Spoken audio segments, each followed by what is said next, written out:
We all know the library is the perfect place for finding books, but it's also a great resource for periodicals. So, what is a periodical anyway? Well, a periodical is any publication released on a regular schedule, like magazines and newspapers. But that's not all. Scholarly journals are a special type of periodical meant for academic research.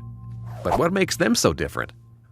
Most periodicals are published by corporations with general information meant for a wide audience, while scholarly journals are published by universities and other professional groups.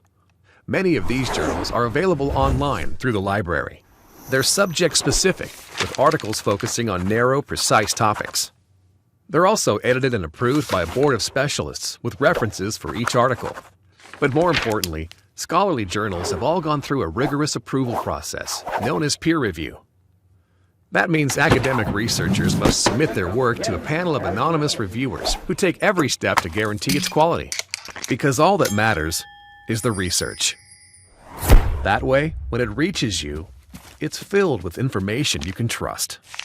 So, when doing your research, make the right choice with a source you can count on. Scholarly articles, academic articles, peer-reviewed articles. You may have heard these terms used by your professor, but what do they mean? Essentially, these are all different ways of describing the same thing, research articles that have been published in scholarly journals. But what is a research article, and how does it get published in a scholarly journal? First of all, the article reports a scholar's research practice and findings, and it's written with an audience of other researchers in mind. Finally, in order to be published and accepted by the scholarly community, the article must pass several quality tests. The most important of these tests is called peer review. We can get a better understanding of the role of peer review if we look at the academic publishing process as a whole. Let's imagine a researcher who wants to share a discovery with the academic community. To do this, he writes a draft article describing his research and findings and submits it for publication in the scholarly journal. Here's where the article has to pass its first test. The journal's editor reads over the article to decide whether it's a good fit for her journal. If it is, she sends copies of the article to a group of experts to evaluate the article's quality in a process called peer review. This is the article's second and most important test. These experts are the author's peers, since they're working in the same research area. And since they're making a judgment about the article, they're sometimes called referees. So peer-reviewed articles are sometimes called refereed articles. Each reviewer evaluates the article by asking questions to judge the quality and significance of the research. Questions like, what is this research about? Is it interesting? Is it important? Is the methodology sound? Are the conclusions logical? And are the findings original?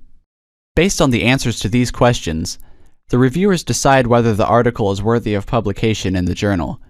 They then make a recommendation to the editor, either approve the article for publication or reject it. Even if they recommend publishing the article, they usually expect the author to make revisions. The editor, however, makes the final determination whether the article should be approved, rejected, or revised. Rejection is common, though. The most prestigious journals are very selective about the articles they publish, so they tend to have high rejection rates. Some journals reject more than 90% of the submissions they receive.